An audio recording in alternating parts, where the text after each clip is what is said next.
চীনকে চাপে ফেলতে এবার উত্তরবঙ্গ থেকে ডোকলাম পর্যন্ত রাস্তা সম্প্রসারণ করবে ভারত। অর্থাৎ এবার পরিকাঠামো উন্নয়ন করা হবে। বাংলা থেকে সিকিমের ডোকলাম পর্যন্ত 179 কিমি রাস্তার কাজ দ্রুত শেষ করবে ভারতীয় সেনারা।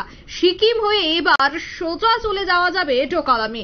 ভ্রমণ ও সেনার লজিস্টিক সাপোর্ট দ্রুত পৌঁছে দেওয়ার জন্যই এমন সিদ্ধান্ত।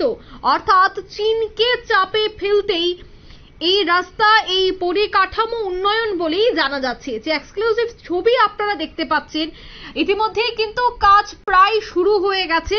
তার পেছনে কারণ হচ্ছে ভ্রমণ এবং সেনার লজিস্টিক যে সাপোর্ট, সেই সাপোর্ট দ্রুত পৌঁছে দেওয়ার জন্যই এমন সিদ্ধান্ত গ্রহণ করা হয়েছে। এবার সিকিম ডিঙ্গিয়ে যাওয়া যাবে ডোকলামে, যার জন্যই এবার পরিকাঠামো উন্নয়নে বিশেষ করে জোর দিয়েছে ভারত সরকার।